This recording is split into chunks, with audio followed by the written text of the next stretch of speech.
My name is Philip Jackson. I built everything from nothing. A company, a home, a family. And in the time it takes to climb 14 stays, I watched all of it become rubble. This is my story, and I need you to hear it from the beginning. The last thing my wife said to me before our marriage died was not screamed. It was not thrown across a room. It was quiet, the way the most dangerous things always are. She sat on the front steps of the house I had worked 16-hour days to own, and she looked at me with eyes that had already decided something. And she said, "I felt invisible in this marriage, Philip." And Liam saw me. I didn't answer her. I didn't know how to tell her that I had spent 11 years making sure she never had to worry about anything. The mortgage, the car notes, Mia's school fees, the vacations, the wine she liked that cost more than my first week's salary at the warehouse. And that the entire time, I had believed that was how you showed love. That was how my mother had shown it. That was all I knew. I didn't know that a woman could be surrounded by everything and still feel like nothing.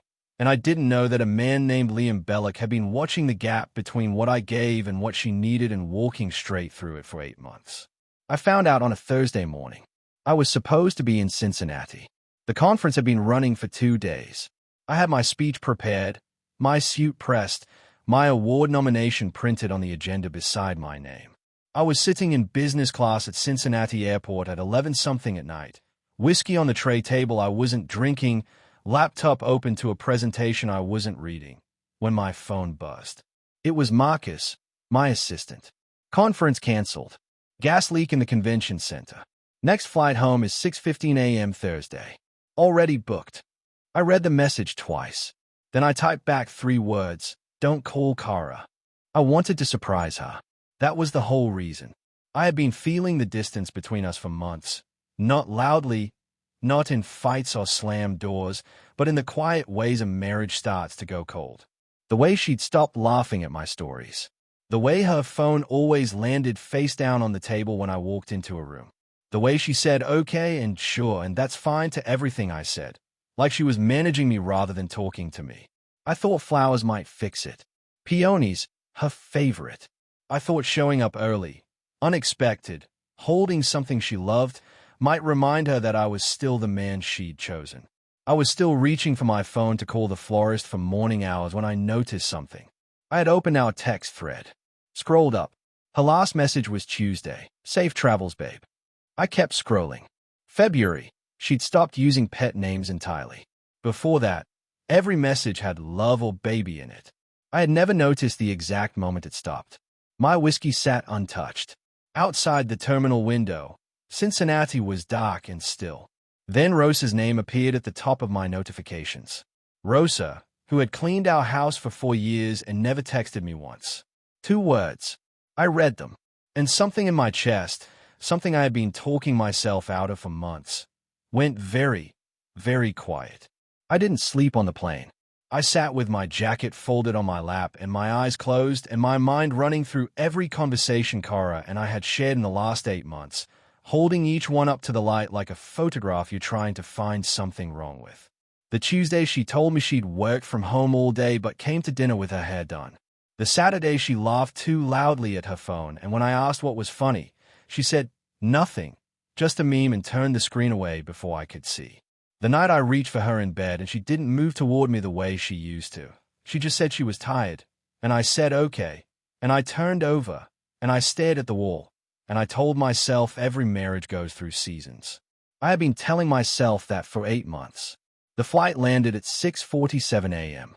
I collected my bag, moved through the terminal on autopilot, found my car in long-term parking, and sat behind the wheel for a moment before starting the engine. Rosa's 2 words were still on my phone screen. I had read them maybe 30 times since the night before, and each time my brain tried to build a version of events where they meant something innocent. Each time, it failed. I started the car. I drove toward home. And somewhere on the highway, without fully deciding to, I took the exit toward Petals and Company. I don't know what I was thinking. Maybe I was still holding on to the version of the morning where I arrived home and Cara was surprised and happy, and the distance between us was just a season we were coming out of. Maybe I just needed something to hold in my hands. Petals and Company opened at 8. I was the first customer. The woman behind the counter was Diane, mid-60s, silver hair pinned back, the kind of woman who remembers every regular customer's name and order. She had served us since we moved into the neighborhood. She had made the centerpieces for Mia's 5th birthday. I asked for peonies. Pink ones. A full bouquet. I gave my last name for the loyalty card the way I always did. Diane looked up from the register. Her smile came, but there was a fraction of a second before it arrived where her face did something else entirely. Something careful. Something that looked almost like sympathy. Of course, she said. Beautiful choice. She'll love them. She turned to gather the flowers. I watched her hands move among the stems. I noticed she didn't make small talk the way she usually did. Diane always had something to say about the weather, about Mia, about the neighborhood. Today she was quiet in a focused, deliberate way. She wrapped the bouquet. She handed it across the counter. I took it, and as I pushed through the door, she said it, almost to my back, "Give her our best." I stopped walking. I didn't turn around. I stood on the pavement outside the shop with the peonies in my hand and the morning air on my face, and I thought about the way she'd said it. Not give her my best. Not tell Kara I said hi. Our best. As though she was speaking for more than herself. As though she was closing something. I walked to the car. I placed the bouquet on the passenger seat. I pulled out of the parking lot and drove the last 8 minutes home. And the whole way I watched the bouquet in my peripheral vision the way you watch something you're not sure you trust. 2 blocks from the house, I passed a parking lot on the corner of Denner and 5th. I wasn't looking for anything, but something made my eyes move left, the way your body notices danger before your mind names it, and I saw it. A silver BMW, parked at the far end of the lot. Clean, recent model. A parking sticker on the rear windshield I couldn't read at this distance. I knew that car. I couldn't immediately place where from, but I knew it. I drove on. I turned onto our street.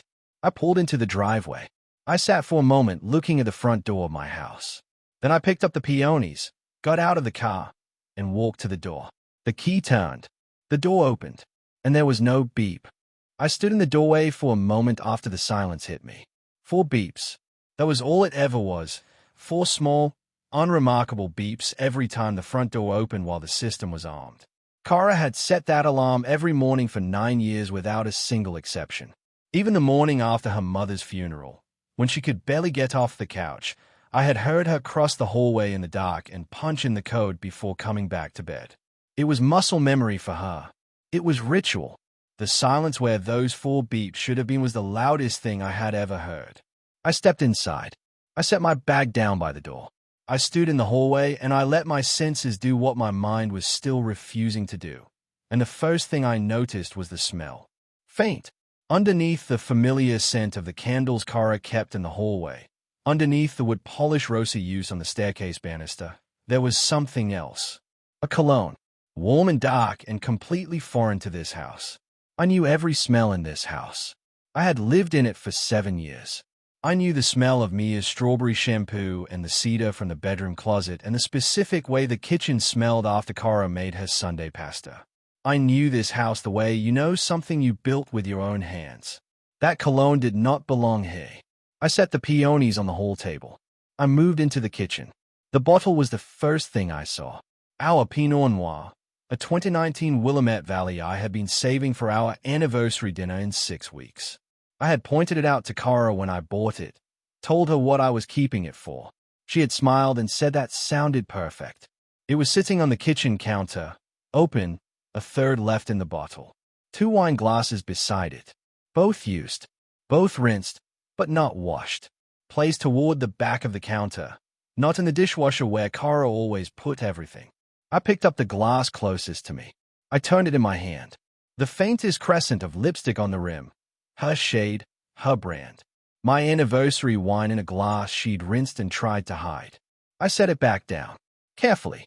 The way you set something down when your hands are not entirely steady but you refuse to let them shake. I stood in my kitchen in my work suit with my carry-on bag in the hallway and my wife's favorite flowers on the hall table, and I looked at 2 wine glasses and an open bottle of something I had been saving for 6 weeks, and I made myself breathe. And then I heard it. Upstairs. Behind the bedroom door. A sound. Low. Unmistakable in the way that only the worst things are unmistakable. Your body understands it before your brain does, and by the time your brain catches up, your chest has already begun to cave. I stood at the bottom of the staircase. My hand found the banister. I did not move for a long time. I just stood there and listened and let the full, terrible weight of what I already knew settle over me like something I could not outrun. Then I lifted my foot and placed it on the first stair. I climbed 14 stairs. I counted every one. Not intentionally. My mind just locked onto the numbers the way it locks onto spreadsheets and logistics routes when everything else is chaos. Something to measure. Something that makes sense when nothing else does. By stair 4, the sound upstairs was clearer. By stair 7, I recognized Kara's voice. Not words, just the texture of it, and something inside me that had been holding on for 8 months finally let go. By stair 9, the sound stopped. Completely. Suddenly. The way sound stops when it knows it has been heard.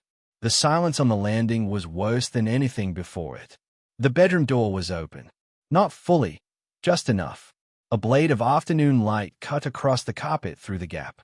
I put my palm flat against the wood and pushed it open slowly, the way you open something you already know is going to change you. Kara was sitting upright in our bed, sheet pulled to her chest, staring at me with an expression I had never seen on her face in 11 years. It was not just shock. It was the specific horror of a person watching two separate worlds collide. A world she had been living in and a world she had been hiding from, and realizing, in real time, that there was no version of this moment she survives intact. Beside her was a man. Dark hair, early 40s, frozen against the headboard like if he stayed still enough, I might not fully register him. I stood in the doorway of my own bedroom. I looked at my wife. I looked at the man beside her. And then I said, quietly, so quietly, I know you. The man's name was Liam Belloc. I knew him because I had helped him. 3 years ago, he had shown up at one of my company's quarterly networking events. Sharp suit, confident handshake, but I could read desperation the way a man who grew up with nothing always can. He had a consultancy that was bleeding out. He needed one good client referral to stay afloat. I gave it to him. Donovan Capital, a $30,000 account. I made a single phone call on his behalf because he reminded me of myself at 30, hungry and terrified and too proud to say so. He had sent a handwritten thank you card. I kept it in my desk drawer. I stood at the foot of my own bed and looked at him now and felt something I did not expect. Not rage. Not yet. Something colder. Something that felt like watching a calculation you got wrong reveal itself on the page. Liam Belloc, I said. I gave you a referral to Donovan Capital. 2021. You sent me a card. He said nothing. The color had left his face entirely. I still have it, I said. Kara made a sound. Half my name, half breath. Don't, I said. Not to wound her, because I genuinely could not hear my name in her mouth right now without something in me fracturing beyond what I could afford in this moment. I turned. I walked out of the room. I went down the 14 stairs. I didn't count them this time. And I picked up the peonies from the hall table. I walked to the front door. I opened it. I placed the bouquet in the trash can on the front step.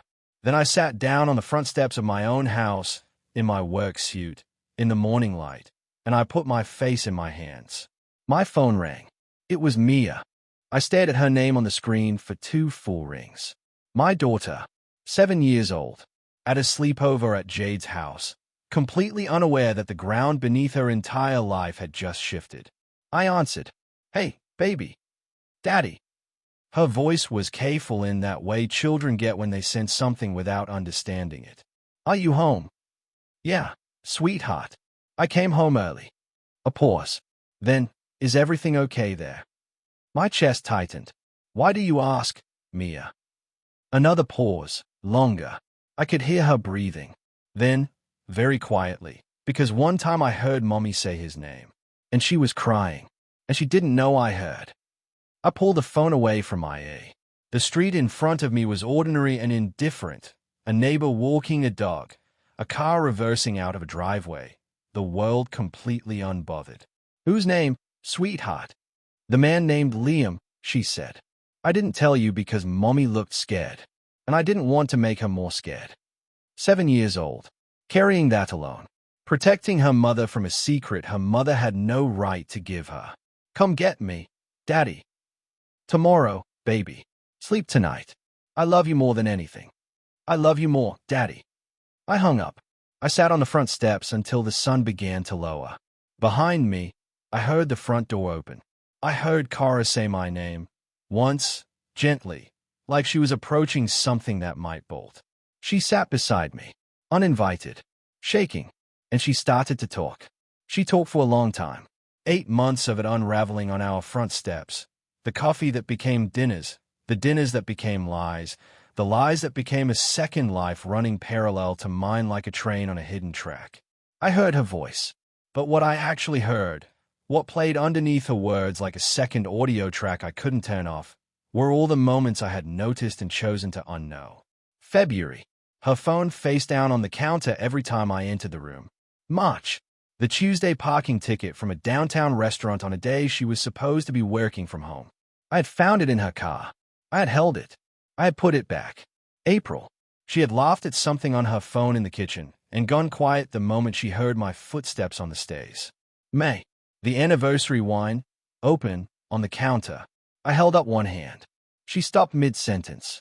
I noticed, I said. All of it. I noticed in February. I noticed every single time.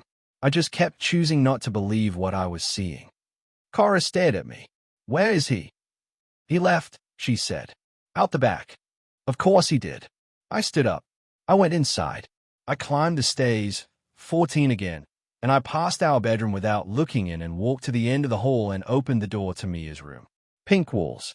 Glow-in-the-dark stars on the ceiling she'd put up herself at age 5, half of them crooked.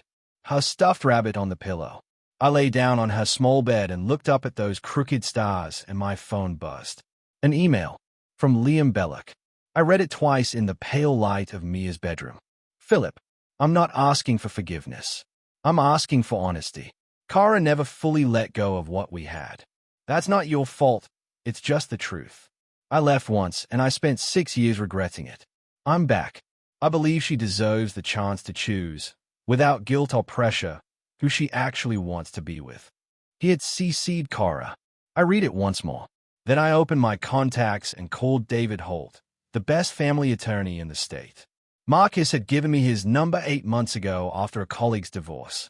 I had saved it and hoped I would never use it. David answered on the third ring. I spoke for 4 minutes. My voice was even, precise. I gave him the facts in the order they happened, the way I give quarterly reports. No emotion, no editorializing, just the sequence of events and what I needed done. When I hung up, I was still holding Mia's stuffed rabbit. I had picked it up at some point during the call without realizing. Gray, threadbare at the ears. She had named it Button when she was 2 and had never once considered updating the name. I sat in my daughter's room holding her rabbit, and outside the window the city moved and turned and continued completely without my permission. Downstairs, I heard Kara pick up her keys. I found out later what she did next. She told me herself, weeks later, when we were past the stage of lies and deep into the stage of wreckage, that strange, exhausted honesty that comes after everything has already burned. She drove to Liam's apartment building, took the elevator to the 4th floor, knocked. He opened the door, and behind him, visible through the open-plan kitchen, was a woman. Jacket on the chair, glass of water on the counter, comfortable, settled. Kara looked past him at this woman and felt something she described to me as the floor disappearing. She asked Liam who she was. He stepped into the hallway and pulled the door nearly closed and lowered his voice and said "a friend" in the specific tone men use when they mean something else entirely. And Kara, my wife, who had blown apart our marriage for this man, looked at him in that 4th-floor hallway and saw him clearly for the first time. Not the version she had reconstructed from college memory and longing. The actual man, smaller than the idea of him, already moving on while sending emails about fighting for her. She took one step back, then another. She got in the elevator. She got in her car. She called me. I didn't answer. She drove home and sat in the dark driveway for 2 hours, and at 11:42 p.m. Rosa appeared at the end of the driveway, coming to check on the house the way she sometimes did when she felt something was wrong. Rosa had instincts like weather. She felt things before they arrived. She saw Cora in the car and stopped. Rosa stood at the car window, and Cora rolled it down, and Rosa didn't say a single word about being right. She just asked how bad it was. He knows, Cora said. Rosa nodded. She reached into her coat and took out her phone. She opened her photos and held the screen toward Cora without a word. It was a picture taken through our kitchen window. Liam Belloc, sitting at my kitchen table, phone to his ear, completely at ease. Rosa had taken it 4 months ago on a morning she arrived early and seen him through the glass before he saw her. She had not known what to do with it. She had left a note in my jacket pocket instead. 2 words she thought might protect me without destroying everything. She had not known I found it and threw it away, assuming it was old. Cora stayed at the photo for a long time. The timestamp. The kitchen she had sat in every morning with me for 7 years. Liam in it like he belonged. He stayed, Cora whispered. Not to Rosa. To herself. Philip stayed in the house. Rosa put her phone away. The bedroom light came on above them. A shadow moved behind the curtain. Me. Crossing Mia's room to look out the window at nothing. Cora watched my shadow and said nothing. She stayed in the car until it was almost 1 a.m. Then she went inside and lay on the couch and did not sleep, and I lay on Mia's small bed and did not sleep, and we were under the same roof for the last time and both of us were completely alone. At 5 a.m. I got up. I went to our bedroom. I opened Cora's navy travel case from the top shelf of the closet. I packed it, methodically, without anger, her clothes, her toiletries, the things she would need. I zipped it. I wheeled it to the top of the stairs. At 6:03 a.m. I brought it down. Cora woke to the sound of the wheels on hardwood. She sat up from the couch and looked at the suitcase and then at me. David Holt's office will call you Monday, I said. His number is on the kitchen counter. The accounts have been separated as of this morning. Mia will stay at my sister Carol's for 2 weeks. Philip, you have until Sunday, I said. I'm not asking you to leave tonight. After Sunday, the locks change. She stood. She looked at the suitcase. She looked at me. And then she did something I had not prepared for. She didn't argue. She didn't cry. She stood very still and said, I know I don't deserve to say this. But I'm sorry, Philip. Not for getting caught. For what I did to you. I'm sorry for that. I looked at her for a long moment. Then I went to the kitchen and made coffee. 1 cup. On the counter, my phone lit up. Marcus, Liam Belloc was terminated from his Donovan Capital contract this morning. They pulled his account. Thought you should know. I picked the phone up and turned it face down. I drank my coffee standing at the kitchen window, looking at the backyard where Mia had a tire swing she still used, and I let the morning come. Sunday. Cora's sister's car was in the driveway by 9. I was already gone. I had left at 7 with 1 bag. My father's watch on my wrist. The only thing he ever left me. Mia's rabbit in the side pocket of my bag. And the peonies. I had taken them from the trash on the way out. Still wrapped. Wilted at the edges now. But I couldn't explain why I couldn't leave them. I checked into a hotel across town. Simple room. 1 window facing the city. I set the watch on the nightstand. I put the rabbit on the pillow beside me. At 9:23 a.m., Mia called. Daddy, are you okay? I looked around the room. The plain walls, the anonymous furniture, the city outside going about its life. I will be, I said. I promise you, I will be. And the strange thing, the thing I did not expect, was that I meant it. Somewhere underneath the wreckage of that week, beneath the wine glasses and the 14 stairs and Liam Belloc's email and Rosa's photograph and Cora's suitcase in the hall, there was something still standing. Not intact, not unmarked, but upright. I had built a company from a Detroit apartment with cracked walls. I had raised a daughter who, at 7 years old, carried a secret to protect someone she loved. I had climbed 14 stairs when every instinct told me not to, because I was the kind of man who needed to know the truth even when the truth was the worst possible thing. I will be okay. Not today, but eventually. I placed my father's watch on the nightstand. I lay back. Above me, the ceiling was plain white and unmarked. Nothing like Mia's crooked glow-in-the-dark stars. I closed my eyes and I stayed.